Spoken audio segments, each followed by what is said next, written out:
This episode we're going to be cleaning the beer lines. Now, cleaning as in using a chemical clean as opposed to just flushing through between swaps whilst on shift. This happens once a week, and to do it we'll need various little bits of equipment, but mostly you'll be using this. Okay, so first job, make sure all the bungs are out of the taps. Now we need to go out to the cellar. Okay, this tap is the water supply for the cellar, so we need to turn it on. This is the other end of the hose from that tap, and it supplies water to this, which is the torpedo. This is our local reservoir for the cleaning process. So the next thing you do is put plenty of water in this for flushing purposes. Okay, once you've got water in the torpedo, we need to turn the gas off to all the taps. This one was already on water. Once you've turned the gas off, you're free to disconnect from the kegs. Once you've disconnected them all from the kegs, we connect them all to the washing line.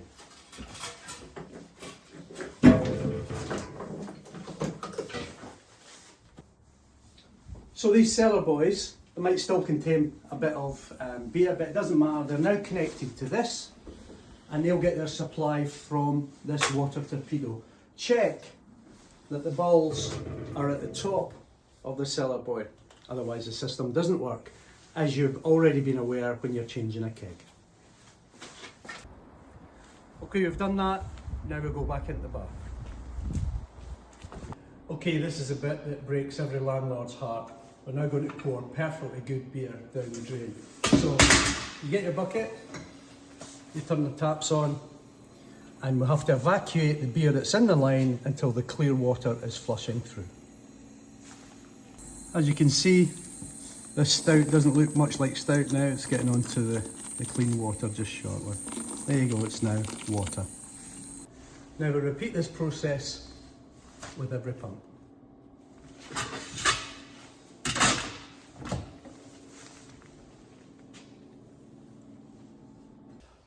Okay, the taps are all flushed through, it's now just water coming through the taps. The next part involves some chemicals and some safety gear, but the first thing we need to do, you see these marks? This line here represents 20 litres of water. We need to make sure that the water in the torpedo reaches that line. Okay, as you can see, we've got our 20 litres of water in the torpedo. We're now needing to add the 200 millilitres of line cleaner, which is this stuff here. Now, before you use it, please read the instructions on the back, refer to the cost data sheet in the file, and make sure you use the protective equipment provided. Now, this is the jug we use to measure out. It's 200 millilitres. I've put a line on the outside to make it easy to fill up exactly, and that's all you use. Next step, take the purple line cleaner and pour it into the torpedo. This is the stuff that will actually clean the lines. Okay, I'm back in from the cellar. The torpedo is full of purple line cleaner, but obviously as there's more than 3 pints of water in the lines, we need to now draw that through so it becomes purple. Don't be putting your fingers in it, you'll be able to see when it's purple. And there now you can see the purple line cleaner going into the bucket. Once you've done all of the lines and they're showing purple, set a timer for 20 minutes, and then we need to flush all that purple line cleaner out. 20 minutes later.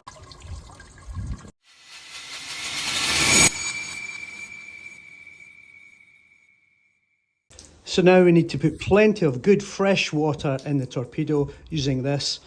Look at this little thing here.